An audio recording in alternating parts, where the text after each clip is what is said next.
ഇന്ന് തന്നെ ഡൗൺലോഡ് ചെയ്യൂ. കാണൂ നിങ്ങളുടെ ഫേവറേറ്റ് ഷോസ്.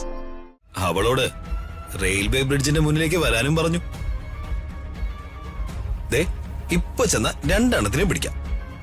വെച്ചിട്ട് പോടാ വൃത്തിയിട്ടവനെ, നാണം കെട്ടവനെ, ഇഡിയറ്റ്, ബ്ലഡി ഫൂൾ. രാജു എങ്കിലും പറയേ, നിങ്ങൾ തമ്മില് ഈ പിണക്കത്തിന് എന്താ കാരണം? ഞാൻ നിരപരാധിയാണ് മാഡം.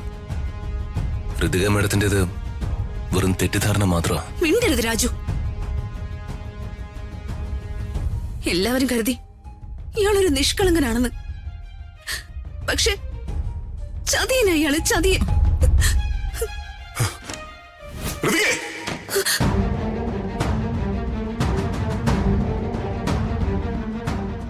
നിന്റെ വാക്കുകളൊക്കെ അതിൽ കിടക്കുന്നുണ്ട്. സൂക്ഷിച്ച് സംസാരിക്കുക.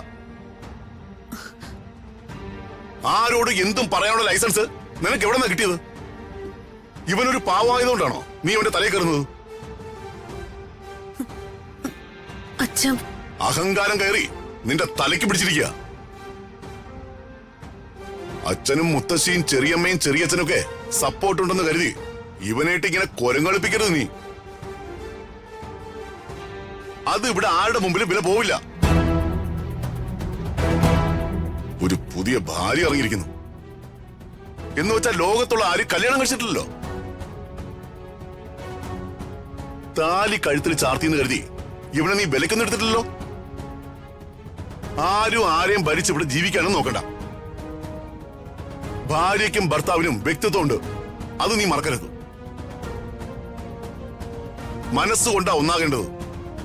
മനസ്സിലായോ നിനക്ക്? ഒരാൾ മറ്റൊരാളെ നിരന്തരം ഹർട്ട് ചെയ്തുകൊണ്ടിരിക്കുമ്പോ അത് കേൾക്കുന്നവന്റെ ആയുസാണ് പാഴായി പോകുന്നത്.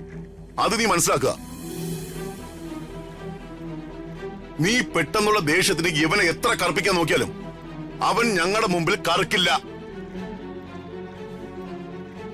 കാരണം ഇവനെ ഞങ്ങൾക്കറിയാം. നിന്റെ ഈ അഹങ്കാരവും എടുത്തിയാട്ടവും കുറച്ച് ഭർത്താവിനെ സ്നേഹിച്ച് ജീവിച്ച നിനക്ക് കൊള്ളാം. ഇല്ലെങ്കിൽ ചരിത്രം മറ്റൊരു തരത്തിലാവും ആവർത്തിക്കുക. പറഞ്ഞേക്കാം. യാമിനി, നീ പോര്. ഇതൊന്നും പരിഹരിക്കാൻ നിൽക്കണ്ട. ഉള്ളി പൊളിക്കുന്ന പോലത്തെ പ്രശ്നം ഇത് അവര് കൈകാര്യം ചെയ്തോളൂ. നീ വാ.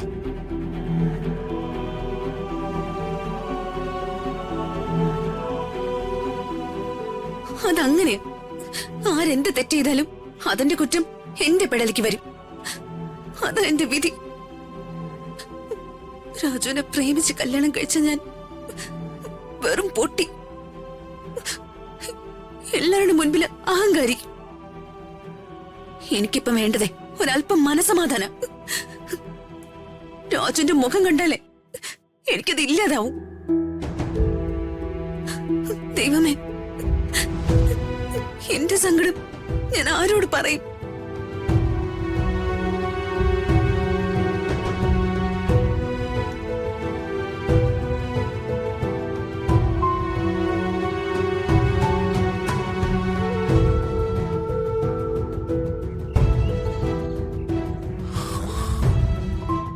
ഋതിക മാഡത്തെ എങ്ങനെ കാര്യങ്ങൾ പറഞ്ഞ് മനസ്സിലാക്കും? ഒരു രക്ഷയില്ലല്ലോ. എന്താ ഒരു വഴി? പത്മാവതി അമ്മ വിളിച്ചൊന്ന കാര്യം പറയാം.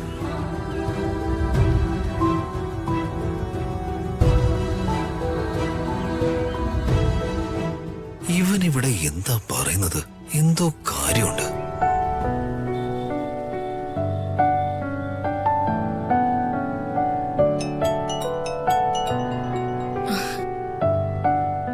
മോനെ രാജു. അതെ, എനിക്ക് അത്യാവശ്യമായിട്ടൊന്ന് കാണണം. ചില കാര്യങ്ങൾ സംസാരിക്കാനാ. എനിക്ക് അങ്ങോട്ട് വരാൻ ഒട്ടും സമയമില്ലാഞ്ഞിട്ടാ.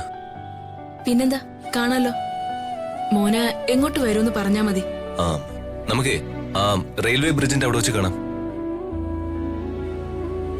ശരി മോനെ.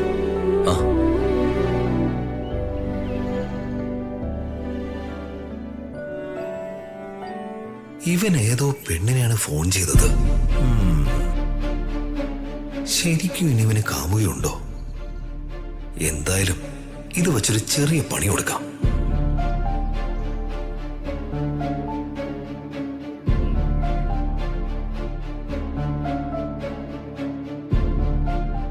ഒരു പണി വെച്ച് നോക്കാം. ഏൽക്കുമെങ്കിൽ ഏൽക്കട്ടെ.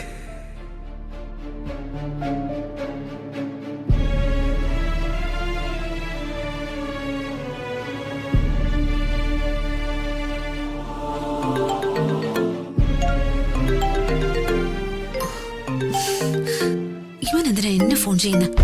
യൂസ്ലെസ്. ശ്ശേ, അവള് കട്ട് ചെയ്തല്ലോ. എന്നാ പിന്നെ നോക്കിട്ട് തന്നെ കാര്യം.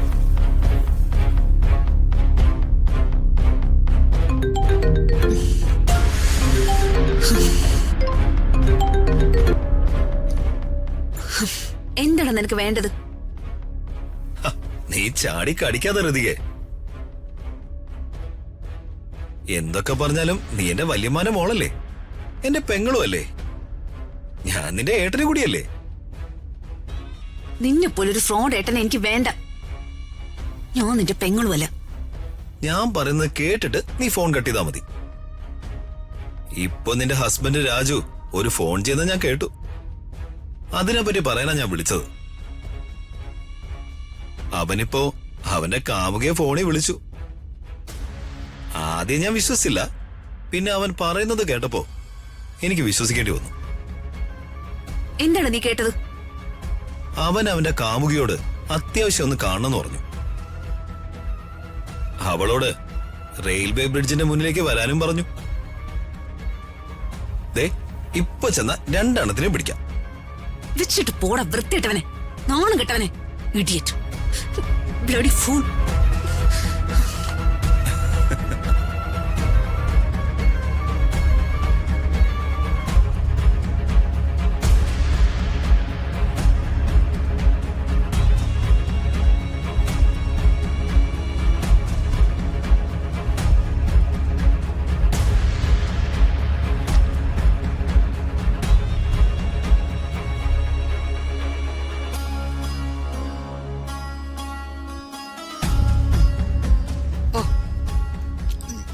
ആ AC ഒന്ന് കൂട്ടിയിട്, ഭയങ്കര ചൂട്. ആ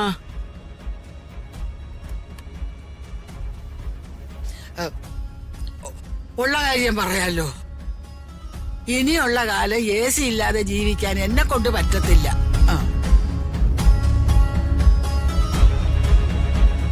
അല്ല, എന്നാലും ഉണ്ടെങ്കിലമ്മേ, ആ കത്തെഴുത്തല്ലേ രണ്ടിന്റെ നടുവൊടിച്ചത്? സന്ദർഭം അനുസരിച്ച് ഇങ്ങനൊരു കത്തെഴുതാൻ മുണ്ടക്കിലമ്മയ്ക്ക് എങ്ങനെ തോന്നി? വല്ലാത്തൊരു അത്ഭുതം തന്നെ. അകലെ